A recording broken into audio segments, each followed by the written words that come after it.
If you're tired of being broke, I want you to watch this video because being broke isn't so much only about your actual financial abundance. There's people who have little money but operate and think like a wealthy person. And there's also people who make multi-six figures who have no money to show for. And I would actually argue that being broke is a lot more of a mindset than an actual financial issue. In today's video, we're going to talk about this in full detail. So this first thing is, if you're tired of being broke, I really want you to assess your financial language when you approach things like money. Do you operate from a source of scarcity or abundance? And someone who operates from scarcity would really say things like, I can't afford that. That's too much. I don't have enough money for it. Whereas someone who operates from abundance thinks, how can I afford those things? What can I create in order to be able to afford that? If I spend my money here, how can I make my money back? Or if I put my money to invest in this particular vehicle, how can I get a return? Or how can I improve my skills so that I can afford that? Like, this is how someone with abundance typically thinks. And in my opinion, a lot of people who operate from scarcity have this sort of negative relationship when it comes on to money. And it's kind of crazy because you would think something like money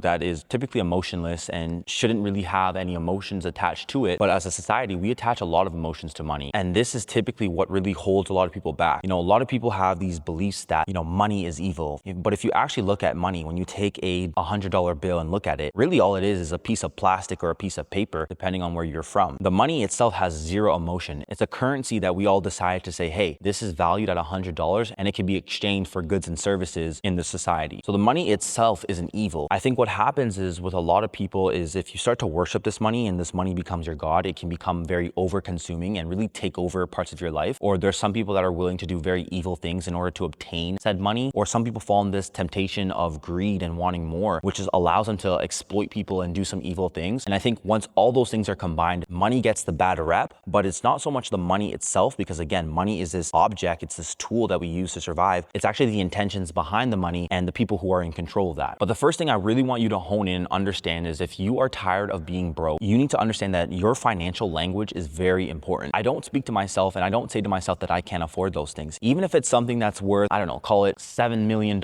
I ask the question of, how can I be able to afford that? How can I become valuable enough to the marketplace so I can afford that? Another massive shift that I had was realizing that I'm actually the biggest investment, not my bank account. And this all started with when I first invested in my very first mentor. There's very few people that could say that they've actually paid someone, i.e. a coach or a mentor, to help them get through a transformation. And I remember vividly the first time that I actually went ahead and did this. There was a gentleman that I thought was amazing from what I saw, what he was doing online, what I saw, the things that he created. And after learning and consuming his content, and he had a mentorship program that he was offering to people who are interested in, and I really was aspiring to be a part of it. And this was the first time that I'd ever thought about investing in a mentor to help me with a specific task that I have never actually met in person.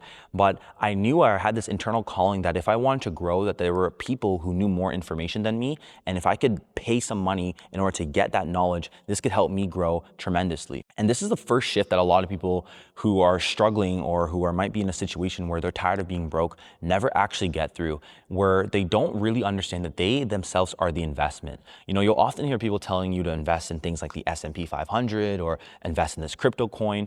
But if you can invest in you, you are the first vehicle that can make those transformations, right? So even if you want to put your money into an investment, you are actually investing in yourself, because you have to take time to learn the market. You have to take time to understand what that investment is and really understand your craft. So going back to this story, when I did invest in this mentor, I remember that the mentorship wasn't even that expensive. But when I first put my money and I signed up with my credit card on a website that I didn't even know if it was legit or not, I was nervous. I'm not going to lie. I was felt with nerves. I didn't know if this was something negative. We've seen these videos online where could be scams. And actually one time, a long time ago, there was another person who tried to reach out to me, and he wanted me to pay for this course. And he was kind of forcing me to pay for it, even though it wasn't something that I personally wanted. And that's where I sort of got like these negative vibes.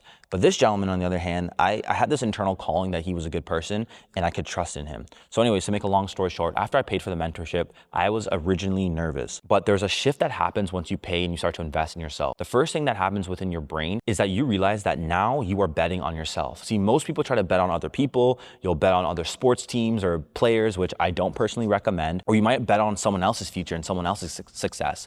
But there's very few people that look at themselves and say, I'm going to bet on me and I'm going to bet on my skill sets and my capabilities capabilities. And when I first invested in that mentor, I was like, oh my gosh, I just spent this money on him. Now I have to execute everything he says in order to get the result, or else it was just me wasting money. And one thing about me, and especially you, if you're tired of being broke, you have to hate wasting money. Wasting money cannot be something that you do. And the best part about this mentorship, I mean, not all mentorships will be like this, but this mentorship was incredible. Not only did I learn the skill sets, not only did I select a mentor, and this is something I encourage all my high performers to do, make sure you select a mentor that has either accomplished something that you hope to accomplish or has the systems and the tools to help you get to your desired goal. I think it's not smart to choose someone who doesn't really understand what you're working towards.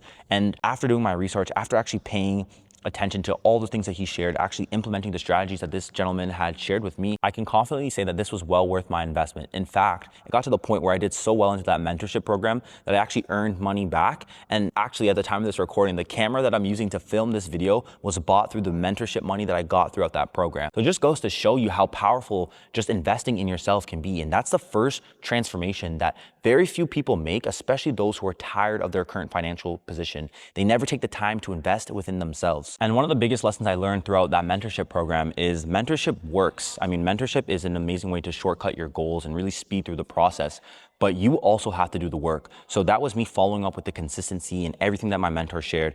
This was me staying accountable. This was me doing the things that he said, even when it felt uncomfortable, even when it felt new, because I trusted in this mentor to get me the results that I aspired to have. And like I mentioned before, the results were extremely powerful. All right, the next thing that I would emphasize, if you are tired of feeling broke, is you need to track it, because what you don't track, you are going to be unable to measure. Very few people actually track their finances. And I guarantee you, if you are in a situation where you're not happy with your financial position, you probably don't track your finances. Let me show you what works for me and what I've done for many years, and how this can be implemented into your own life. So I've created this sheet, and on this sheet, this is a financial tracker for myself. So whenever I spend money on my credit card, or if I remember some of the cash payments I've made, I always do these things. Number one, I log what I spent my money on. So this is me giving a full description of what it is. Sometimes it's for gas, for transportation, other time it's food, other time it's clothing. Whatever the case may be, I always log it down. I also include the date. This way you have an actual active log of the time from when you spent that said money. And this is an effective way on how you track it. Another thing that I've implemented is I also included how much that item costs. Now this is important, right? You need to know how much you're spending on these items. This is going to be very paramount. So this is why I keep a lot of my receipts. On top of that, a lot of you guys use credit cards or debit cards. Your credit card and debit card typically has a statement where you can see, okay, what was the price associated with and how much did I spend? And then from there, I've also included the emotions and the notes I had after that purchase. So how did this purchase make me feel? Was I happy with this purchase? Was I upset with this purchase? Was this a purchase that I had to make? Was this an impulsive purchase? So, and I just made it very quickly. And I've noticed that when I was very aware of me actually noting these things down and actually tracking it, it made me become very resistant to doing impulsive purchases. So an impulsive purchase is like when you see something and you don't give it much thought and you automatically just spend your money on it. A lot of people do that, especially those who are in a financial position that they're not proud of. But when you know that you're gonna go back and create notes on that topic, then you'll realize you'll be very cognizant of what you're spending your money on. So for example, I'll never forget when I went out to eat and I spent over like $80 on a pretty basic meal. And when I went back to my financial tracker and when I went back to track it, I really noted that down. I said, this is what I bought, but this is how much money I spent. And I genuinely felt like if I bought these same items at the grocery store, if I made it myself, I could have saved upwards to like $65. And I know that might seem small, but what that has done and what that has allowed me to do is recognize patterns. So now I'm more aware the next time if I'm thinking about making a purchase like that, I will remember on the back of my mind that I actually have to go back and I actually have to track this purchase. And on top of that, I have to write down how that emotion made me feel. And this has been one of the best ways I've known to really just look back and see what you're spending your money on. Like so many people have no clue on where their money is going, whether that's subscriptions, whether that's transportation. Have you been able to categorize these things? Have you been able to notice certain patterns and certain trends? And in this same financial tracker, this is where I also track things like how much money is coming in, how much money is coming out, how much money are we able to save? And this has been a constant practice. It does take time, but it's been well worth it because now I'm creating that financial discipline muscle where I'm meticulously knowing where all my finances are going. And in my videos, I talk a lot about gamification and making this process fun. And typically a lot of people don't want to track their stuff because they're worried about where they're standing and or how they're able to measure their progress. But in fact, you can make tracking enjoyable. You can make it almost like a game. And the tracker that I've made and really laid out has been a very effective tool so I can be very proactive in my finances. And for those of you who are interested, you can click the links down below in my description, or you can book a call with me. And all these resources that I use and I share throughout these videos would be access to anyone who's a part of my communities or who works with me one-on-one via coaching. But even if you don't want to work with me one-on-one, that's totally okay. You can still go ahead and create your own version of these things, but you need to ensure that your tracker has a section for the date, a section for what you spent, a section for how much you spent, a section for your emotions, and then finally a category for where your expenses are going. And this will allow you long-term to be very proactive about how you're spending your money. Another principle that we have to talk about if you are tired of feeling broke is you need to learn the laws of wealth. Just like gravity, just like photosynthesis, there's actually laws in place. For example, gravity says if we throw something up, it's gonna have to come all the way down. When we look at something like plants and photosynthesis, it's telling you that, the plants will photosynthesize, feed themselves, and this is a renewal process to ensure that plants can live on for many years to come. There's actually laws of wealth to building the financial blueprint that you hope to achieve. And we'll talk about what these look like in more detail. And the first law of wealth is learning how to become difficult to replace. So if we take two workers, one that is a neurosurgeon and one that works at McDonald's, we can see that there's a massive disparity in how much each of them make. Some people might argue that that's not fair. Others might understand why this is the case. But when you look at the difficulty it is to replace somebody like a neurosurgeon compared to somebody who works at McDonald's,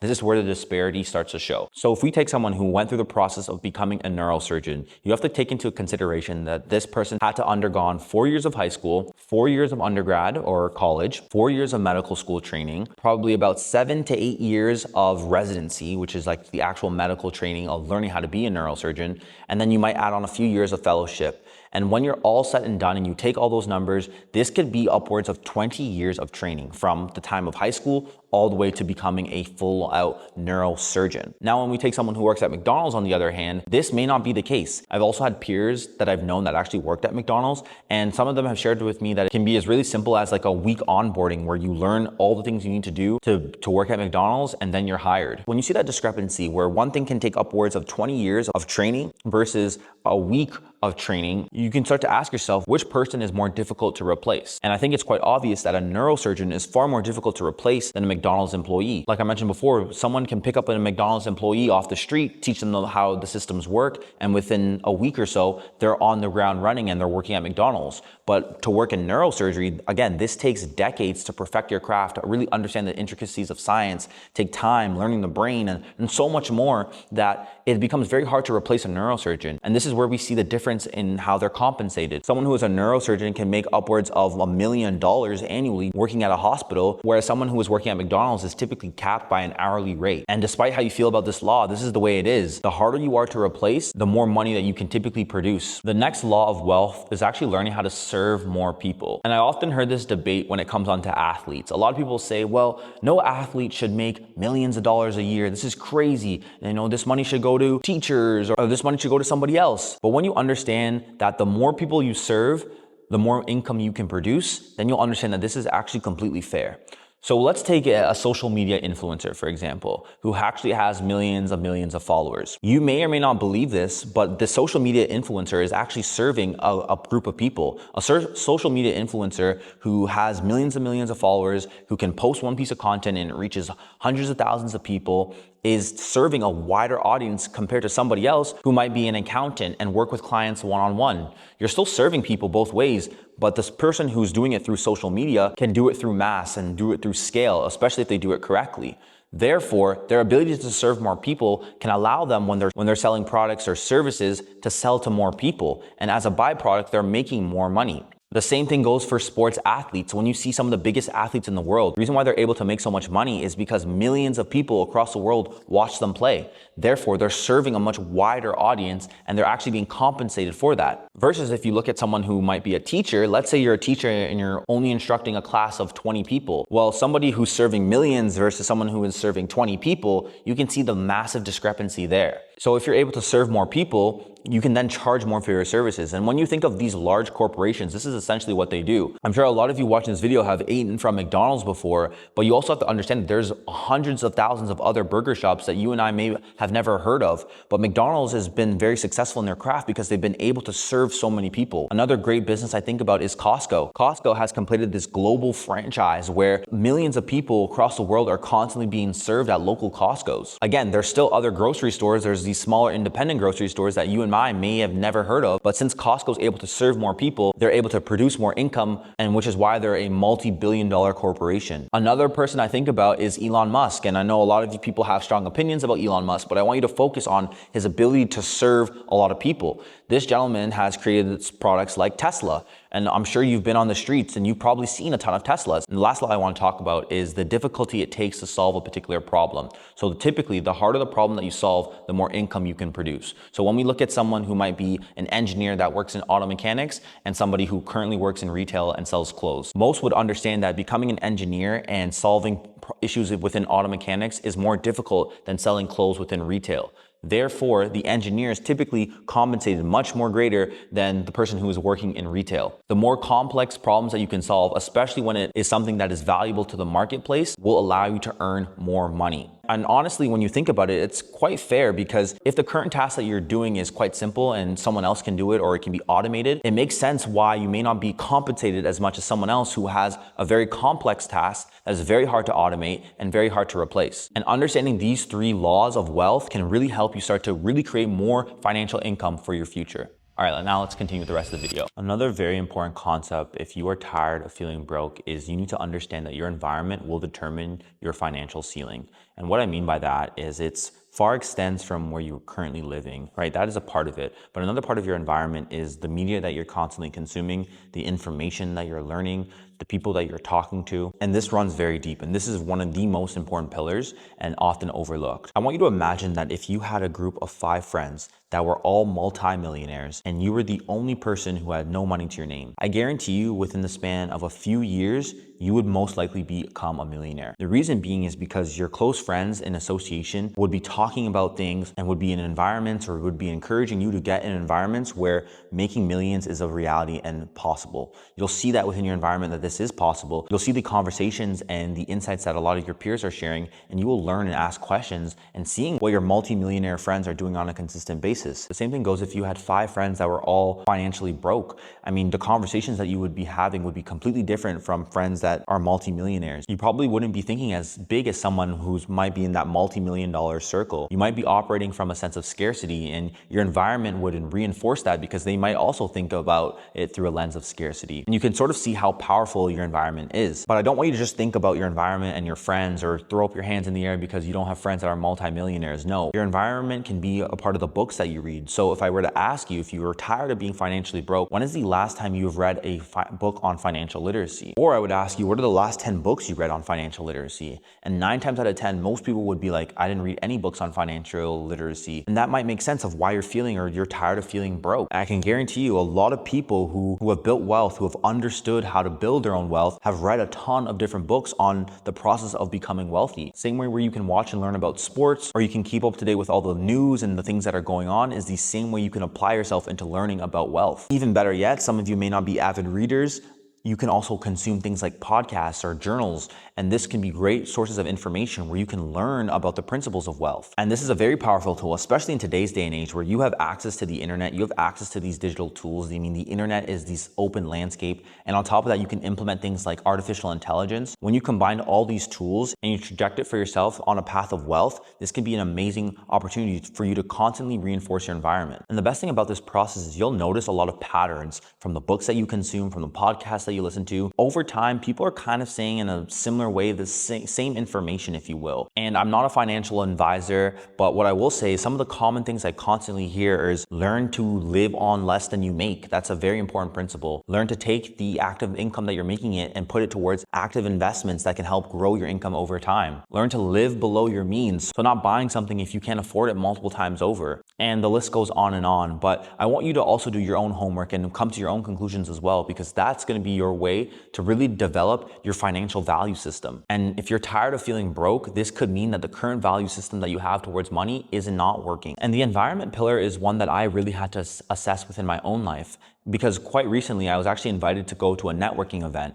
And when I was looking at the networking event and the people that I was surrounded by, I was really proud of the circle that I was curating. And for a few reasons. Me and my friend, when we got together, we haven't seen each other in a while. The first thing that we were talking about was stocks. We were talking about the SpaceX IPO. We were talking about different investment strategies that we were thinking about long term. And these are very powerful conversations. And these are the conversations that people who are aspiring to achieve more wealth within their life are thinking about. And at the time of this recording, guys, I'm not sitting here and saying that I am a billionaire at the time of this recording. Who knows? Things can change. What I am saying is that, at least within my environment, the close peers that I have associations with are actively thinking about ways where they can continue to grow their wealth, continue to think smarter and grow. And these conversations are very prosperous. For example, my good friend gave me some insights on investments that I could look into, and now I'll do my own research and come to my own conclusions about them. But again, that wouldn't have happened if I didn't have a positive environment, and I continuously look for a positive environment within my current life as well. And the last thing I will say on environment is you might not have peers where you can have these conversations. You might have friends and families that could care less about these topics. I'm a big believer in doing the work first yourself, and then your environment will follow pursuit. So if you take time to learn about financial discipline on your own, if you take time to study and understand these topics, if you take time to create your own financial value system and really track your finances, you'll then be around other people over time where these conversations will become apparent. Like a lot of these conversations, I don't sit down and plan to have with a lot of my peers and friends, but because I'm doing the work on my end, they're doing the work on their end. When we come together and we have conversations, they can be very intelligent conversations so that we can progress forward in the right direction and no longer feel tired of quote unquote being broke. Another thing is, if you're tired of being broke, I really want you to understand that money is not running out. It goes back to what I was saying earlier about having a scarcity mindset, but a lot of people feel like when they're broke, money is this finite resource, meaning that there's only so much money, and if we spend it all, we can never get it back. When in fact, it's quite literally the opposite. The reason why inflation has been going up at such high rates is because the Federal Reserve prints money like crazy. Like every single day, they are printing money out of thin air. Remember, money is this currency that we've all agreed has some sort of value. This money gets printed off all the time. I want you to understand that there is an abundance of money out there. The issue for you might be that it's currently not flowing to you in the amounts that you would like. And if you can understand the laws that I've shared with you about wealth, if you can understand how money operates, and if you can start to track the systems, you'll start to realize that there's more money out there to be made. And that doesn't mean just because more money is being printed that we're constantly chasing money, but instead what it means is you need to create more value within the marketplace so that money can be attracted to you, so that it can continuously flow to you. And this goes on to my next point, that building wealth is a process. Some of my high performers have been in the gym and you're working towards your fitness goals. You'll understand that this is a process. It's a physical transformation, but it takes time. The same thing, if not longer, is the same process for building wealth. It takes time to become more valuable in the marketplace. It takes time to really hone in and really invest in your skills. It takes time, effort, and energy to learn and the right financial habits. But over time, these results compound, and it gets to a point where the rules and the laws that you learned about wealth can be applied over and over again. So even if you were to lose a lump sum of money, you have the skills and the value created to get it back in a heartbeat. And I think that's one of the biggest things that so many people struggle with, right? If you're tired of feeling broke, you want a quick fix tomorrow. And I'm going to be real and blunt with you that oftentimes these quick fixes don't happen. But what I am saying is, if you can take the things that I've shared with you in this video, if you can start to really apply the frameworks that I shared with you as well, you can slowly but surely create a proper wealth process so that you look back and you remember the times when you were broke. You remember the times when you didn't have or you weren't able to be financially abundant, because all of this is just a process, right? So remember, you don't just read one finance book. You don't just track your spending for a week. Or you don't just listen to a financial podcast and then all of a sudden you have all the insights on how to build wealth. This takes time. I'm still in the process of building my own wealth, but these are the steps I truly believe that us high performers must take in order to no longer feel broke, in order to actually build a financial future where we can provide for ourselves and our loved ones abundantly. And it starts with these frameworks that I've shared with you today. So to wrap up this video, I truly believe that people don't stay broke because they're incapable of earning wealth across their lifetime. I think most people just don't really understand what it takes and the process that has to undergo. And at the time of this recording, guys, I'm currently in the process myself. So I'm not sitting here and telling you that I've arrived and I have all the answers. But what I am saying is that someone who constantly tracks their spending, who's constantly reading finance books and learning how he can grow, or watching financial podcasts, who is trying to put himself in the right environments where these conversations are positively held, who is thinking from a position of abundance. Instead of saying, I can't afford that, I say, how can I afford that? How can I become more valuable? And then finally, as someone who understands that this process takes time, it's not something that happens overnight, I'm confident, and I'm also confident in you, especially if you're watching a video like this, that you too can make these changes within your life. And if you got any value from this video, I ask that if you can just leave a like, comment, and subscribe. I post videos like this every single week. And if you're interested in one-on-one coaching where I can give you access to templates and resources where you can actually track your spending over time, learn how to eliminate these impulsive purchases, and really help yourself work towards creating a financial future that you're proud of, hit the first link in my description. On top of that, I have a waitlist for my high performance community. And if you're interested in joining where we talk about these concepts much more in depth, hit that link in my description as well. We would love to have you on the waitlist. You know what I always say, make sure to always believe that you will achieve. My name is Miles, aka Mr. High Performance, and I'm signing off. Woo!